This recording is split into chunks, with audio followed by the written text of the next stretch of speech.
E invitados son una combinación clave. Y estamos con nuestra última entrevista de hoy día, un periodista, colega, amigo, Pedro Cayuqueo. Gracias por estar acá, Pedro. Gracias a ti, Fernando.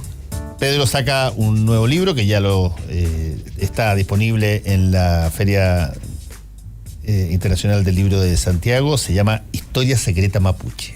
Sí, un nombre súper original. Súper original. Historia Secreta Mapuche, de la editorial Catalonia.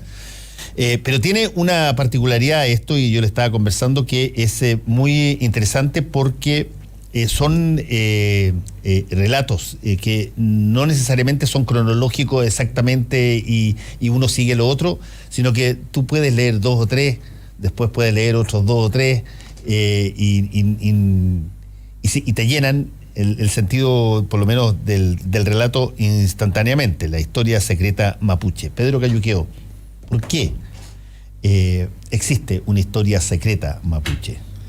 Yo creo que la explicación lógica es que existe todavía una parte de la historia nuestra que no nos han contado, ¿ya? Y esa historia está documentada en la academia. Existe una cantidad de mapuchólogos de profesión, pero gigantesca, algunos muy buenos, a Bengoa, Foster, León, en fin. Incluso Villaló es uno de los grandes historiadores de la época colonial, que después, digamos, desvaría un poco con el tema mapuche, otro tema, pero yo le tengo harto respeto a Villaló en sus estudios coloniales. Bueno, está el tema mapuche muy documentado por la academia en Chile y Argentina, pero está muy mal contado en los colegios, en las escuelas. Hay un salto temporal ahí de la guerra de Arauco que te enseñan desde muy pequeño después la pacificación, que le llaman eufemísticamente, y donde pareciera ser que por obra y magia del Espíritu Santo nos transformamos todos en chilenos. Y no se cuenta lo que ocurrió en el siglo XIX. A fin del siglo XIX, esta guerra de invasión militar chileno-argentina sobre el último territorio libre de América, que era un país mapuche, con sus autoridades, su economía, su justicia. Tanto en Argentina como en Chile. Claro, del Atlántico al Pacífico. Sí. Y que tenía sus propias estructuras de gobernanza. Un país mapuche, además, rico, ganadero, de mucha bonanza, de mucha abundancia. Y eso me hace mucho sentido hoy día cuando uno estudia la historia, porque la verdad es que ningún país invade un país pobre. O sea, nadie invade un país pobre. ¿Para qué te vaya a invadir si te va a tocar hacerte cargo, digamos, de toda esa población gigantesca? El caso mapuche, creo que faltaba esa parte para el lector común y corriente, ¿ya? Porque este es un libro que intenta sacar el tema de los adoquines académicos, de las bibliotecas, de los papers, digamos, de las revistas indexadas. La idea es que llegue a cualquier persona que vaya en el metro y quiera documentarse de la historia, también aprovechando todo esto que hay de fiebre, a ratos también editorial, por libros de historia, que parece que hay un interés renovado de la gente por leer historia. Estamos conversando con el periodista Pedro Cayuqueo. De hecho, vamos a sortear un ejemplar del libro Historia Secreta Mapuche de Pedro Cayuqueo. Tienen que ponernos yo quiero el libro, nada más, o lo que quieran, con el hashtag combinación clave, y antes de que termine el programa lo sorteamos. Una de las cosas interesantes de este libro de la Historia Secreta Mapuche es un poquitito lo que tú acabas de señalar. Está contado, está como pensado para contárselo al Winca. Sí. No está pensado para contárselo a los propios mapuches. A ver, hay un esfuerzo mío personal también de sí entregar esta historia a las nuevas generaciones mapuche, ¿ya? A la juventud que está en el activismo, en fin, para que vayamos también aclarando nuestros propios discursos y nuestras propias prácticas políticas, porque si decimos, por ejemplo, a un lugar común del activismo radical, somos antisistémicos, ya, pero resulta que los mapuches en el siglo XIX eran lo más sistémico del mundo. Tenían relaciones diplomáticas con los gobiernos, había correspondencia de los grandes locos con los presidentes, había estructuras como los parlamentos que se realizaban cada tanto, en fin. Entonces, esa reivindicación antisistémica tiene sustento realmente en lo que fue nuestra historia. Se apela muchas veces también a la cosmovisión religiosa como elemento movilizador. A ver, en el siglo XIX los mapuches separaban bastante bien la religión de lo público. Yo en las crónicas que he leído, incluso en los antecedentes que hay, las cartas de los loncos, que su gran testamento político de su pensamiento no figura ahí lo religioso como algo central. Entonces, para mí, igual hay un interés de que los lectores mapuches jóvenes también se nutran de estos elementos que yo les entrego para que vayamos clarificando nuestro propio discurso político actual. Pero sí hay un interés, como tú dices bien, de hacer pedagogía con el chileno común y corriente, porque ahí ya tenemos un gran problema. Los mapuches somos interculturales, vamos y venimos de dos códigos culturales distintos. Uno está en el sur, en la dinámica mapuche, preparándonos ahora para los guillatunes que vienen dentro de poco en el sur, en la época de las ceremonias tradicionales. Y vamos y venimos de dos códigos culturales sin mayor problema. Pero el chileno no puede hacerlo. El chileno le cuesta pasar del código de él al código nuestro. Y esa imposibilidad de cruzar ese puente cultural es lo que viene a ayudar este libro. Así como otros que se han publicado también por parte de poetas mapuches, sociólogos, historiadores que están haciendo este mismo trabajo. Yo tengo la tribuna pública y tengo llegada en redes sociales a mucha gente y bueno, quiero aprovechar eso para hacer mi aporte, que básicamente, como yo le llamo, mapuchizar. Si no nos pudieron chilenizar, porque no pudieron, y no pudieron, Fernando, hacerlo, ya, o sea, pasemos la ofensiva nosotros ahora, mapuchicemos al chileno. Y esa mapuchización es una mapuchización de encantamiento, de enamoramiento, de presentar los mapuches también como algo atractivo para ellos. A ver, tú dijiste ahí una frase que es fuerte, si nos trataron de chilenizar y no pudieron. ¿Cómo se detecta que alguien ha sido chilenizado? ¿Qué tendría que esa persona hacer para que tú pudieras decir se chilenizó?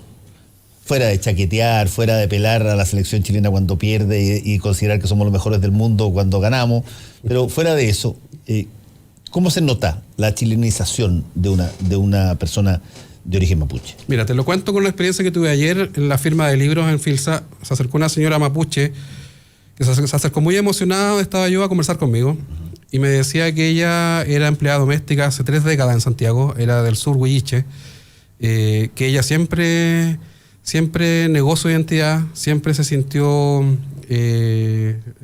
digamos, por los prejuicios sociales de la época en que ella llegó a Santiago, siempre se sintió menor que el resto y siempre sintió vergüenza de lo que era ella, de su apellido, de su cara, en fin, de su forma de ser. Y dice que en los últimos años ella se ha encontrado con un orgullo y una identidad que aflora en ella, que es casi, dice, como un enamoramiento conmigo mismo, con lo que veo en el espejo. Y ella claramente fue fruto de un proceso de chilenización forzada que tuvimos los mapuches durante décadas. Yo me llamo Pedro por una razón bastante particular. O sea, ¿por qué no me llamo Aucán? ¿Por qué no me llamo Lincoyán? ¿Por qué mi madre me puso Pedro? Mi madre, yo se lo pregunté una vez y me dijo, porque yo cuando niño lo pasé muy mal. Yo hablaba mapudungún como lengua materna y cuando aprendí castellano lo aprendí después y hablaba atravesado y los niños me molestaban en la escuela. Entonces, ponerte a ti un nombre indígena era condenarte a la discriminación. Bueno, hoy día llamarse Aucano o Lincoyán es mucho más cool que llamarse Pedro, para que veas tú cómo han cambiado los tiempos. Y de hecho hubo, no sé si sigue, pero hay una suerte de moda en gente joven tiene su primer hijo y le ponen nombre. Bueno, el nombre Nahuel debe ser como el más repetido en los registros civiles. Nahuel la lleva, sí, Nahuel es como el principal. Pero ese proceso de chilenización yo lo identifico en eso, en que se te negó la posibilidad de ser persona y ser ciudadano desde tu paradigma cultural. Y las democracias modernas permiten eso, permiten que la gente sea ciudadano y sea persona desde su paradigma cultural. Las democracias modernas tienen que aprender a conciliar las distintas identidades. Y Chile, lamentablemente, todavía insiste en la homogenización cultural como el gran paradigma del Estado-Nación. Es bien interesante el libro tuyo, yo voy más o menos como en la página 112, pero hay una parte que es bien interesante porque tú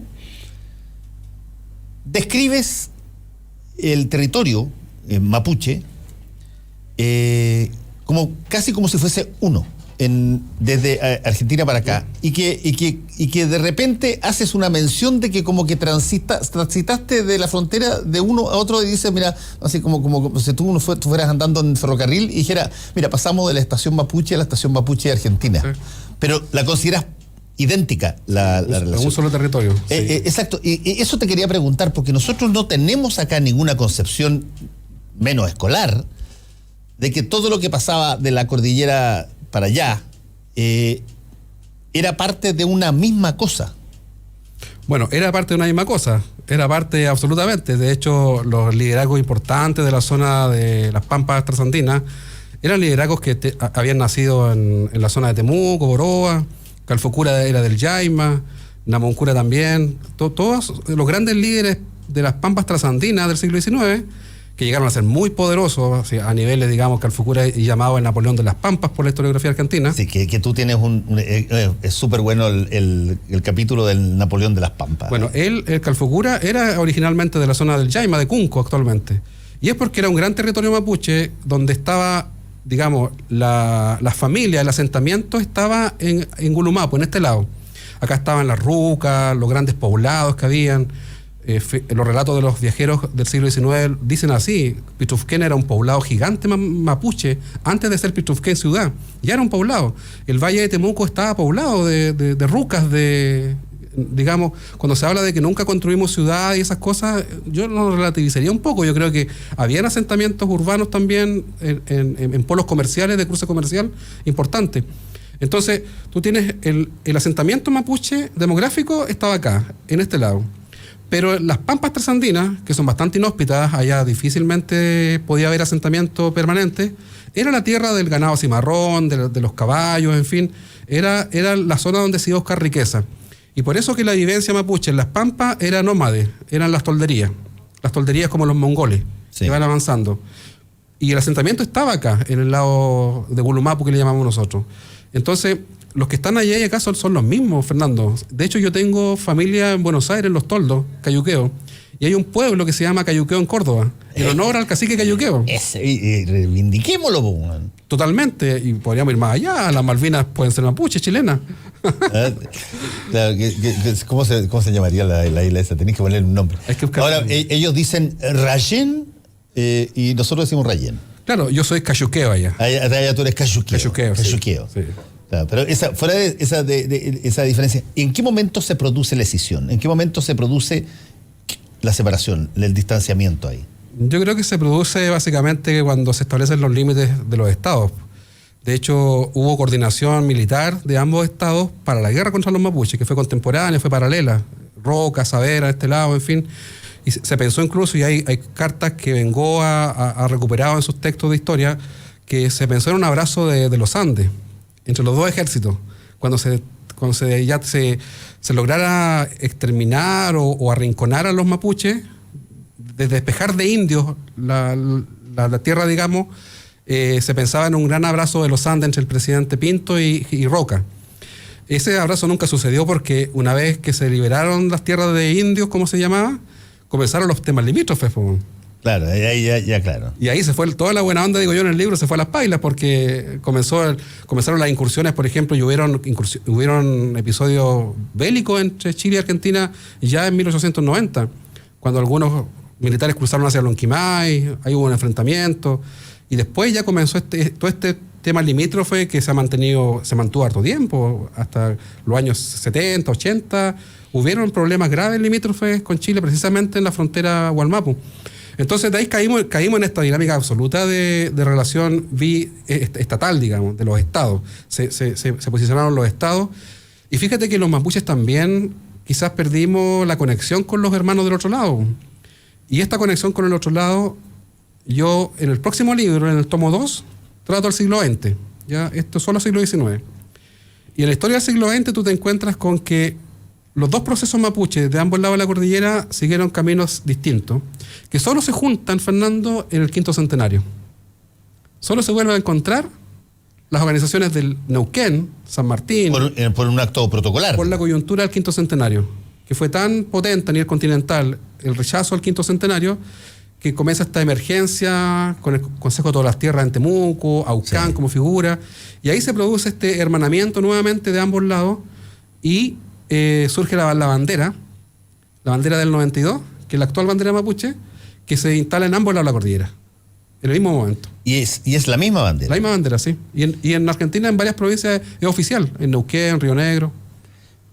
Estamos conversando con el periodista Pedro Cayuqueo, autor de Historia Secreta en Mapuche. ¿Qué tanto conspira, Pedro, contra esta historia el hecho de que tú no tengas un lenguaje escrito potente en mapuche? Que sea más hablado que escrito. A ver, que se disipa más rápido, probablemente los recuerdos, no tengo idea. Los registros son básicamente de casi en una altísima proporción, los que yo he estado viendo, ¿sí?, de personas que son chilenos o españoles o que no son mapuche, digamos.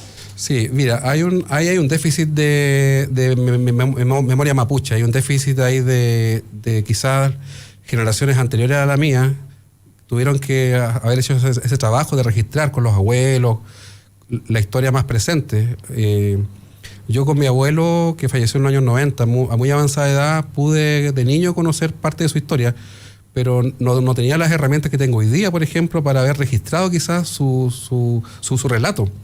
Él tenía muy viva en la memoria los tiempos antiguos, él tenía muy viva en la memoria el tiempo de la libertad nuestra.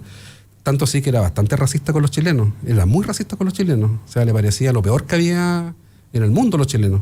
Y él hablaba mucho de los huincas, que es un adjetivo calificativo, o sea, huinca es no es amoroso. No, huinca es una ofensa. Entonces, yo creo que ahí hay un déficit que tenemos que recuperar, quizás para efectos del siglo XX. Para efectos del siglo XX todavía hay personas mapuches mayores que tienen la historia del siglo XX. Por ejemplo, yo voy a hacerlo, sí, en el siglo XIX estoy frito, o sea, debo recurrir a cronistas, a viajeros, a historiadores también de la época que documentaron. Para el siglo XX tengo más posibilidades de recurrir a memoria oral mapuche, por ejemplo, para el tiempo de los diputados mapuche. Porque el último diputado mapuche de los años 70, Rosendo Buenhumán, todavía está vivo. Es un hombre muy mayor, pero está vivo. Y ahí hay una fuente, y yo lo he entrevistado años atrás para otros medios, y hay una fuente, pero de lujo, para entender la dinámica de los años 30, 40, 50, de hacer política mapuche en el Congreso. Entonces, quizás en el próximo tomo va a venir mucha más memoria oral de nuestra gente que tengo que recuperar en entrevistas y cosas así. Sácame una duda que es, si tú quieres, probablemente semántica, pero tú has hablado de Mapudungún, aquí dice Mapuzungún. Sí. ¿Cuál es la forma de denominar a la lengua mapuche? Hay como 5 formas y todo varía por territorio, ¿ya? Está y también varía por grafemario. Hoy día hay como 7 grafemarios para escribir el Mapuzungún, como 7. Grafemario lo entendemos como el equivalente nuestro alfabeto, sí, digamos. Sí, digamos el alfabeto mapuche, grafemario, que es la forma en que tú escribes en una lengua. Que existan 8 grafemarios es un gran problema, un tremendo problema, porque cada cual usa el que le plazca. Hay un oficial, el asunchefe que se llama, que lo usa con ADI, y ese se estila a decir que es el oficial. Pero existe el reguileo, que fue hecho por un lingüista mapuche, existe el unificado, existe el de la católica, el de los curas, en fin. Que existan 8 grafemarios te dice muchas cosas, te dice que la lengua no está normalizada. Porque lo que primero que se hace cuando una lengua se normaliza es definir un solo grafemario, como el batúa de los vascos, que el euskera pasó a ser uno solo que el batúa. Bueno, se dice Mapuzungún, se dice Mapudungún, se dice Xezugún. Los huilliches dicen Xezugún, la voz de la gente. Y así varía por territorios, hay distintas denominaciones y todas son correctas. ¿Y se entienden? Sí, hay variaciones dialectales, variaciones por territorios que son dialectales, pero la gran lengua franca del cono sur de América fue el Mapuzungún en el tiempo de la conquista española. Yo ahí estoy de acuerdo con Villalobos en algo. No existía un estado mapuche en el sentido estricto europeo, digamos, pero sí había una gran nación lingüística que tenía como lengua franca el Mapuzungún.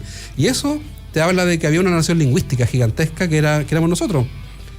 Y que en Argentina, tú ves la toponimia argentina, está llena de palabras en mapuche. Eso llevó a Latcham en los años 30, 40 a convencerse de que los mapuches veníamos de Argentina.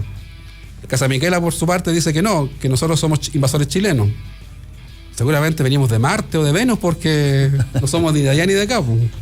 Oye, por último, historia secreta mapuche, tú lo dijiste, dejaste entreverado que viene la secuela. Viene una historia secreta mapuche 2 y ahí para o sigue. No, hay una tercera. Hay una tercera, son trilogías. Sí, una trilogía, sí. La tercera tiene que ver con el siglo XXI, con el conflicto actual, y tiene que ver también con el futuro, con cómo vamos madurando una utopía compartida. Yo soy de la idea de una utopía compartida, de un territorio compartido. Yo creo que el gran sueño de los loncos del siglo XIX, que son nuestros ancestros más recientes, ellos soñaban con un territorio compartido y sus cartas lo demuestran, su actitud lo demuestra, en fin. Y lamentablemente fueron los estados los que pasaron por encima con este bulldozer y se farraron esa oportunidad. ¿Qué tanto, para ir cerrando con Pedro Cayuqueo, qué tanto, Pedro, no sé si es que ayuda, conspira, fortalece o debilita la historia mapuche, el que nosotros en el colegio seamos testigos de esa historia casi como de blancos y negros, de héroes y superhéroes, de personas a las cuales les cortan las dos manos y no emiten un sonido, que lo sientan en la pica y no pasa nada, que son capaces de llevar el tronco durante no sé cuantito y que son, qué sé yo, total. La lógica de aprender del enemigo para derrotar al enemigo de Lautaro. ¿Qué tanto todo ese tipo de cosas que nos han enseñado favorece algún tipo de vinculación o distancia totalmente la situación porque tú ves estos personajes que son, qué sé yo, no tienen ninguna relación con los indígenas que vemos permanentemente? Bueno, yo desmitifico eso en el libro. En la primera parte me río bastante de la caricatura de los héroes de arcilla, que para mí son como los X-Men, pues, son con esta, y que nadie podría citar seriamente como antecedente un texto de poesía épica. Pero yo creo que hay que ir humanizando a nuestra historia. Y yo soy bastante en el libro, en ese sentido, trato de no presentar a los mapuches del siglo XIX como víctimas, esta cosa victimista mapuche, de pobrecitos los mapuches, lo que les pasó. No, nosotros perdimos nuestra independencia en una guerra, la perdimos en batalla, le dimos una paliza a Mitre fantástica en las pampas argentinas, le dimos una paliza a Pedro Lago en Traiguén, Quilapán destrozó el regimiento comandado por Pedro Lago, futuro héroe en las tomas del Morro de Arica, no estamos hablando de cualquier militar. La perdimos en la guerra, el territorio, somos un pueblo derrotado militarmente, en situación de colonización actual, pero nos estamos levantando nuevamente, y nos estamos levantando quizás no al estilo del siglo XIX, pero sí al estilo de un pueblo que está recuperando su identidad, su lengua, sus derechos y que sigue bregando por construir un Chile distinto. La historia del siglo XIX está plagada de actos heroicos, está plagada de bajeza, está plagada de traiciones internas también. Como toda guerra. Yo hablo de los Game of Loncos, este Game of Thrones que teníamos entre los mapuches, que existía, estos viejos eran bien bravos, entre ellos también se hacían la cama muchas veces, pero es la historia real, sí, la historia es así, es contradictoria, tiene esas cosas. Pedro Cayuqueo, autor de Historia Secreta Mapuche. Necesito que me digan quién se ganó el libro porque no está. No, si no está. Aquí no, muéstrame la pantalla con el dedo todo lo que queráis, pero no se ve nada en la pantalla. Así es que mejor. Ahí está mejor. Ya. @Maite Cerda se lleva el libro entonces Historia Secreta Mapuche de Pedro Cayuqueo. Gracias, Pedro. Muy entretenido tu libro, te lo tengo que decir. ¿Ya? Y partí como la 1:15 de la mañana leyéndolo y me llegué a 100 páginas, así que créeme que hoy día lo termino. Excelente. Se te agradece profundamente. Para que esté 100% en línea con su negocio, afíliese 100% en línea en transbank.cl y comience a vender desde 48 horas hábiles. Transbank, apoyando negocios. Nos vamos. Buenos días. El secreto del éxito es vivir la vida. Baterías Hankook, mucho más. Universidad Adolfo Ibáñez. Pensar con libertad. Entra a transbank.cl y hazte cliente 100% en línea. Transbank. Y Fernando Paulsen se viste en Brookfield,